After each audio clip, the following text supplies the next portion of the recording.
Bismillahirrahmanirrahim. Assalamualaikum warahmatullahi wabarakatuh. Alhamdulillah, salatu wassalamu ala rasulillah wa alihi wa sahbihi wa ala menjelang berbuka puasa sore hari ini, sambil nyantai ada bacaan sebuah kitab tipis, tafsir Al-Fatihah. Ini yang mengumpulkan Syekh Ahmad bin Asmini Kediri. Beliau memfermentasi dari kitab-kitab tafsir para ulama terdahulu. Jadi kalau barang itu sudah difermentasi memang enak, bacanya juga enak. Kayak kopi itu kalau sudah difermentasi ke perut itu lebih ringan, lebih enteng. Nah, insya Allah enggak, biasanya bisa perih, kembung itu insya Allah bebas kalau fermentasi. Kitab ini beliau mengumpulkan dari banyak-banyak kitab tafsir, terutama dari kitab tafsir Al-Fakhrur Razi. Nah, ada suatu hal yang menarik, bahwa terutama di era saat ini, di era pandemik, ketika kita banyak kehilangan harapan, kehilangan pekerjaan, banyak masalah. Nah, itu harusnya kita lebih banyak, lebih sering untuk mengkaji bagaimana kaum muslimin, bagaimana para ulama mengatasi masalah. Dari sisi ritual, para ulama itu memberikan banyak contoh, banyak amalan untuk kita ikuti, kita laksanakan. Di halaman keempat, bab khawasil basmalah wal fatihah, bab kekhususan basmalah dan al-fatihah. Beliau menulis wamin khawasiha lan setengah saking khususani basmalah. Maruya anfati solihin, apa yang diriwayatkan dari sebagian solihin, annahu qol, bahwa mereka berkata, man qara'a bismillahirrahmanirrahim, barang siapa yang membaca bismillahirrahmanirrahim, isnai asyara alfa marrah, 12.000 kali, akhara kulli alfin yusalli ala nabi sallallahu alaihi wasallam, di tiap-tiap 1000 membaca sholawat kepada kanjeng Nabi Muhammad sallallahu alaihi wasallam. Kemudian wa sallallahu hajatahu, minta pada Allah kebutuhannya. Sumayautu ilal qiraah, kemudian kembali membaca bismillah tersebut. Fa idza balagha fa'ala mislu dzalik, kemudian ketika sampai pada tiap ribuan melakukan hal yang seperti itu seterusnya. Ilan kita ila tadil mazkur, sampai jumlah bilangan yang disebutkan tadi, 12.000 tadi. Man fa'ala dzalika qudiyat hajatu, maka barang siapa yang melakukannya maka hajatnya itu akan dikabulkan. Kainatu makanat itu kalau bahasa Jawanya ono ne opo sing ono, seadanya, apapun yang ada. Jadi ya, apa hajat yang dibutuhkan semuanya itu akan dikabulkan oleh Allah. Kainatu makanat bi'idnillahi ta'ala, dengan izin dari Allah. Jadi ketika kita punya keinginan, punya hajat, punya suatu kebutuhan, maka beliau memberikan petunjuk pada kita. Bacalah bismillahirrahmanirrahim 12.000 kali. Tiap 1000 kali bersalawat kepada kanjeng Nabi dengan salawat redaksi apapun. Allahumma sholli wa sallim wa barik ala sayyidina maulana Muhammad, bisa, atau dilanjutkan dengan yang lebih baik itu juga bisa, dengan redaksi salawat yang lain juga enggak masalah.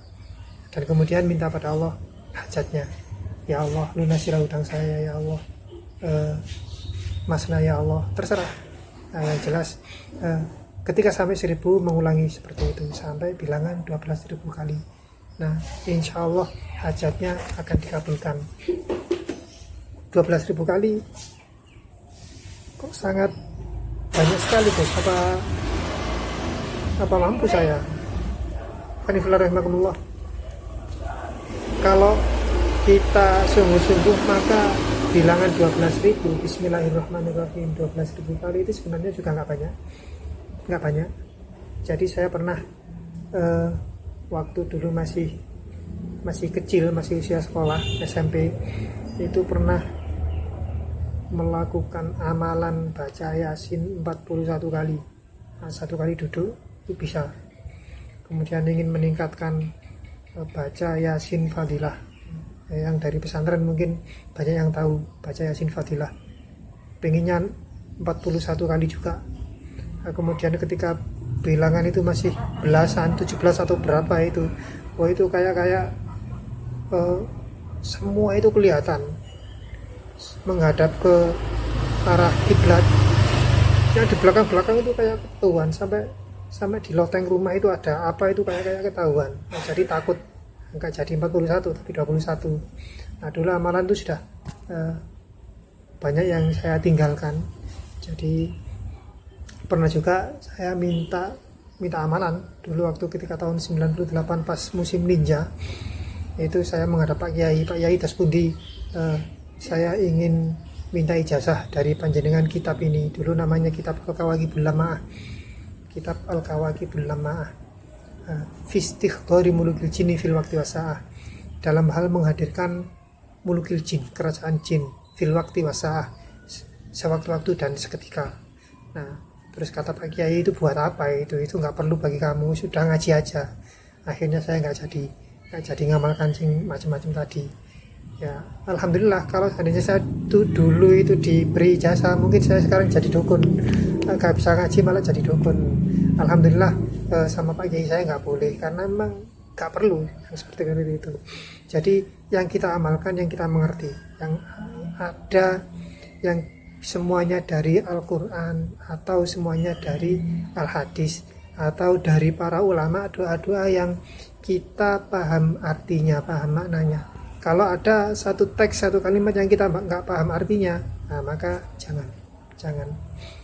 Karena kadang-kadang amalan itu, kalau ada cerita orang yang mengamalkan suatu amalan itu jadi gila, itu ada. Kenapa ya? Karena itu tadi, dia itu nggak ngerti artinya, terus kemudian mengamalkan dengan tujuan seringkali tujuannya itu nggak lillahi ta'ala.